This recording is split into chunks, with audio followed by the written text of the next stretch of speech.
Milli Elmlər Akademiyası nəzdində Respublika Seysmoloji Xidmət Mərkəzi az öncə məlumat yayıb. Doğru Xəbər Azərbaycan bildirir ki, mərkəzin məlumatında deyilir. Lənkəranda 3,1 bal gücündə zəlzələ baş verib. Bildirilib ki, zəlzələ Lənkəran stansiyasından 12 km qərbdə qeydə alınıb. Yeraltı təkanlar demək olar ki, hiss olunmayıb. Martın 26-sında paytaxtı Xəzər rayonu Türkan qəsəbəsində Vaqif Əmirovun öldürülməsi barədə rayon prokurorluğuna məlumat verilib. Bu barədə baş prokurorluq məlumat yayıb. Araşdırma zamanı Cavanşir Muradovun qonşusu Ruslan Əliyevə silahdan atəş açaraq onu öldürməyə cəhd etməsi, sonra isə həmin silahdan Vaqif Əmirova atəş açaraq qəsdən öldürməsinə əsaslı şübhələr müəyyən edilib.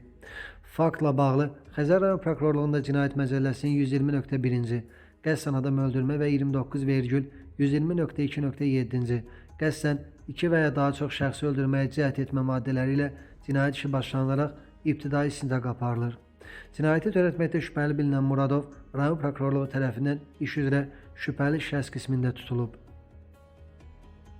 Sabunçu rayonu Maşdağı qəsəbəsində bir nəfər yaşadığı evdən 6300 dollar pul vəsaitinin naməlum şəraitdə oğurlandığını bildirib. Bu barədə Daxili İşlər Nazirliyi məlumat yayıb.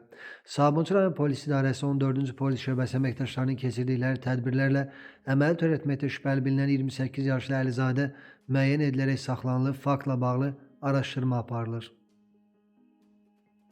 Gədəbəydə 2 yaşlı uşaq xəstəlikdən vəfat edib. Doğru Xəbər Azərbaycan xəbər verir ki, şəhər sakini 2024-cü il təvəllüdlü Alparslan Arzuman oğlu Musayev yaşadığı evdə epilepsiyadan dünyasını dəyişib. Faktla bağlı rayon prokurorluğu tərəfindən araşdırma işlərinə başlanılıb. 24 yaşlı Babək rayon sakini Bakıda faciəvi şəkildə ölüb. Hadisə Bayramov küçəsi 11/56 ünvanında yerləşən 24 mərtəbəli binada baş verib. Belə ki, 2002-ci il təvəllüdlü Ayhan Natiq oğlu həmin binanın 20-ci mərtəbəsinə yıxılaraq dünyasını dəyişib. Baş vermiş faktla bağlı ərazi polis idarəsində araşdırma aparılır.